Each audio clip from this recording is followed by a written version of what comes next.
जय माता की। सर्वमंगल मांगल्ये शिवे सर्वार्थ साधिके शरण्ये त्र्यंबके गौरी नारायणी नमोस्तुते। नवरात्रि के 9 दिन का सुंदर पावन भक्ति से भरपूर पर्व आगमन हो चुका है और इस दिन इन 9 दिनों में हम माँ आद्य शक्ति के 9 स्वरूपों की बड़े भक्ति भावना से साधना के साथ पूजन करते हैं। माँ के 9 दिन माँ के 9 स्वरूप माने जाते हैं। इसी तरह हम हर दिन माँ के अलग अलग स्वरूपों का पूजन, साधना, भक्ति, आराधना करके उनका आशीर्वाद प्राप्त करते हैं और माँ को प्रसन्न करते हैं। नवरात्रि के 9 दिन भक्ति और साधना के लिए बहुत ही पवित्र और शुभ होते हैं। पहले दिन माँ का शैलपुत्री के रूप में पूजन किया जाता है। शैलपुत्री यानी हिमालय की पुत्री। हिमालय पर्वतों के राजा हैं, वे अडिग हैं, उन्हें कोई हिला नहीं सकता। जब हम भक्ति का रास्ता चुनते हैं तो हमारे मन में भी भगवान के लिए इसी तरह का अडिग विश्वास होना चाहिए, तभी हम अपने लक्ष्य पर पहुंच सकते हैं। यही कारण है कि नवरात्रों के पहले दिन माँ शैलपुत्री की पूजा की जाती है।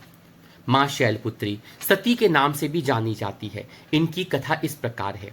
एक बार प्रजापति दक्ष ने यज्ञ करवाने का फैसला किया। इसके लिए उन्होंने सभी देवताओं को निमंत्रण भेजा, लेकिन भगवान शंकर को नहीं। देवी सती भली भांति जानती थी कि उनके पास निमंत्रण आएगा, लेकिन ऐसा हुआ नहीं, तो वह यज्ञ में जाने के लिए बेचैन हो उठी। लेकिन भगवान शिव ने उन्हें मना कर दिया। उन्होंने कहा कि यज्ञ में जाने के लिए उनके पास कोई निमंत्रण नहीं आया है, इसलिए वहां जाना उचित नहीं होगा, क्योंकि जहां सम्मान नहीं वहां मान नहीं। सती नहीं मानी और बार बार यज्ञ में जाने का आग्रह करती रही। सती के ना मानने की वजह से शिव ने उनकी बात माननी पड़ी और उन्हें अनुमति दे दी। सती जब अपने पिता प्रजापति दक्ष के यहाँ पहुंची तो देखा कि कोई भी उनसे आदर और प्रेम के साथ बातचीत नहीं कर रहा है।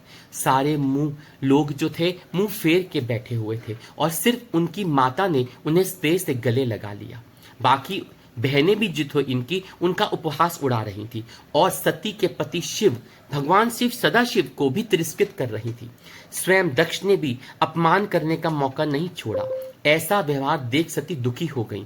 अपना और अपने पति का अपमान उनसे सहन नहीं हुआ और फिर अगले ही पल उन्होंने वो कदम उठाया जिसकी कल्पना स्वयं दक्ष ने भी नहीं की थी। सती ने उसी यज्ञ में अग्नि के अंदर खुद को स्वाहा करके अपने प्राण त्याग दिए।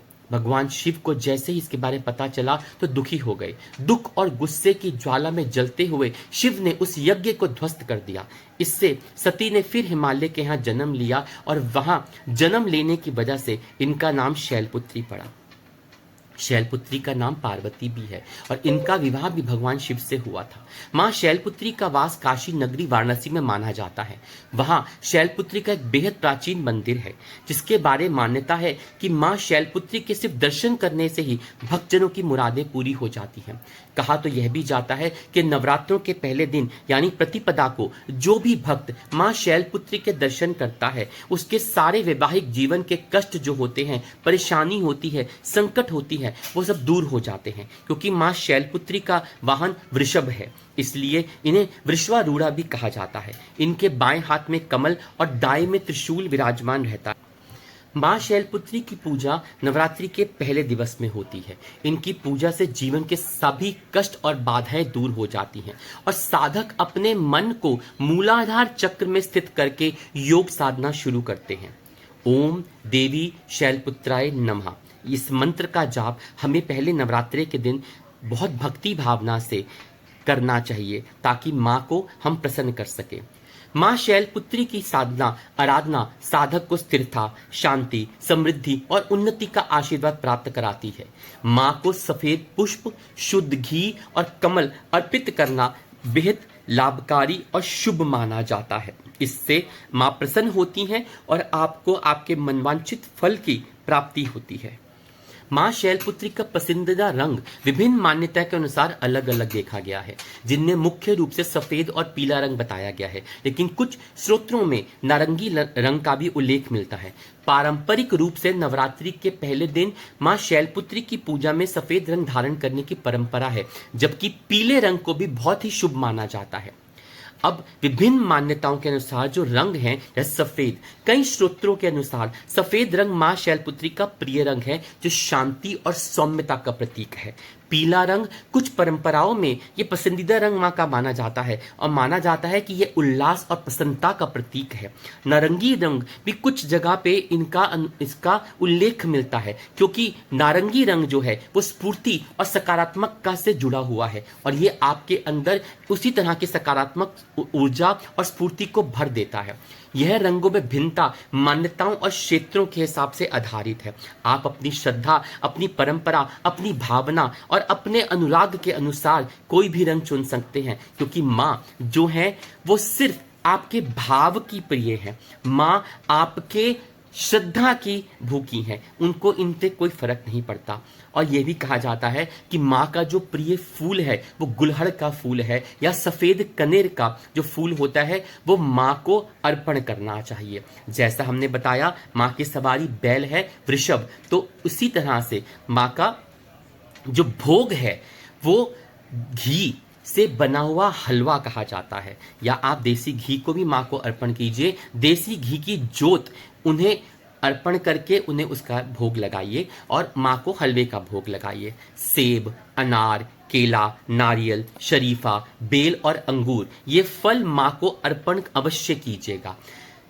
इनसे आपको उनकी कृपा प्राप्त होती है कि खट्टे और तामसिक फल माँ को अर्पण नहीं करना चाहिए, उनसे बचना चाहिए। सेब माँ का अत्यंत प्रिय फल है। अनार समृद्धि और उर्वरता का प्रतीक है जो माँ को बहुत प्रिय है। केला माँ को भोग लगाना ये बहुत ही, और केले के व्यंजन बनाना खासकर स्कंद माता के रूप में बहुत ही शुभ माना जाता है। माँ को नारियल अर्पण करना सुख समृद्धि प्रदान करता है। शरीफे का प्रसाद चढ़ाइए, बेल माँ को चढ़ाइए, क्योंकि माँ शक्ति आद्य दुर्गा को सबसे प्रिय फलों में से एक फल जो है वो बेर भी हो। ध्यान रखिएगा ये खट्टे नहीं हो, ये तामसिक नहीं हो और मीठे हो, स्वादिष्ट हो, रस भरे हो। तो यही फल जो होते हैं ये आपको सबसे उत्तम होते हैं। अब माँ की पूजा सरल भाव में कैसे करें? स्नान करिए, सूरज उगने से पहले ब्रह्म मुहूर्त में स्वच्छ वस्त्र पहनिए,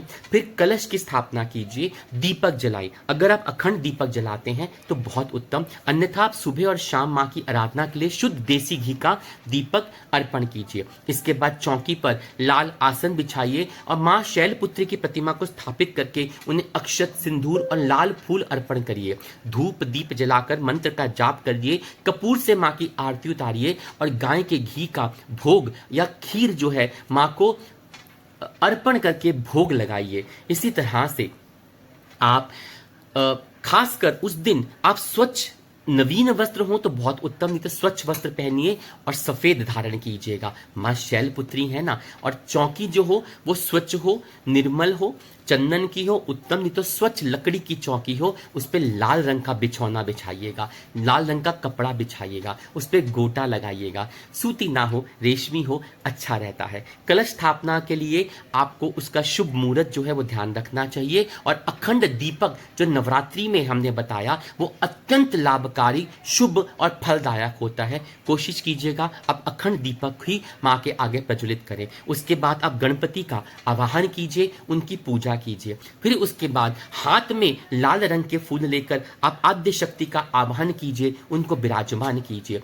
फिर माँ को अक्षत, सिंदूर, धूप, दीप, गंध, पुष्प और जल अर्पण करके उनका पूजन कीजिए। फिर माँ का दीपक और उनकी उस अर्पण करके माँ को धूप दीप दीजिए। फिर माँ के मंत्रों का उच्चारण कीजिए, जैसे या देवी सर्वभूतेषु मैं शैलपुत्री रूपेण संस्थिता नमस्तस्यै नमस्तस्यै नमस्तस्यै नमो नमः, ये माँ के मंत्र जाप कीजिए। इसके बाद आप अगर दुर्गा सप्तशती का पाठ करते हैं, दुर्गा स्तुति का पाठ करते हैं, दुर्गा चालीसा का पाठ करते हैं, माँ का मंत्र जाप करते हैं, उसे आप पूर्ण रूप से कीजिए। अन्यथा आप दुर्गा कवच करिए और दुर्गा सप्तशती या दुर्गा स्तुति में से आप अर्गला स्तोत्र, कीलक स्तोत्र, मंगला जयंती स्तोत्र का पाठ करके और एक एक अध्याय का आप इन 9 दिनों के अंदर संपूर्ण दुर्गा सप्तशती या दुर्गा स्तुति का पाठ कर सकते हैं। दुर्गा के 108 नाम जाप माला अवश्य कीजिएगा, ये आपको बहुत फल प्रदान करेगी और आपके लिए मानसिक और आध्यात्मिक शांति प्रदान करती है। इसके बाद कपूर से या देसी घी से माँ की आरती उतारिए। फिर माँ को सफ़ेद मिठाई, खीर या देसी घी का जो भोग बनाया है उसका भोग लगाइए। उसके बाद ये सब चीज़ें जो पूजा स्थल है उसको गंगा जल से शुद्ध पवित्र अवश्य कीजिएगा। शंख और घंटी का पूजा में आरंभ में बजाना बहुत अत्यंत शुभकारी होता है और पूजा के अंत में अपने समस्त परिवार के साथ माँ के जयकारों से गूंज से आपका घर परिवार और मंदिर को आपको गूंज जाना चाहिए, क्योंकि वहीं आपको माँ की आराधना, आशीर्वाद और माँ की कृपा प्राप्त होती है। आशा करते हैं कि आपको ये जानकारी अत्यंत लाभकारी लगी होगी। इसी तरह से हम माँ के प्रत्येक रूपों के बारे में आपको संक्षिप्त में जानकारी प्रदान करते रहेंगे और उसके लिए पर आपको एक कार्य अवश्य करना है, बेल आइकॉन है दबाइए और सब्सक्राइब कीजिए अगर अभी तक आप कुटुंब का हिस्सा नहीं बने हैं। पसंद आया हो तो लाइक और शेयर कीजिएगा ताकि और लोगों को भी इसका लाभ प्राप्त हो सके। और हाँ, कमेंट करना मत भूलिएगा, आपके कमेंट हमारे लिए बहुत आवश्यक और बहुत महत्वपूर्ण होते हैं। तो प्रेम से बोलिए जय माता की।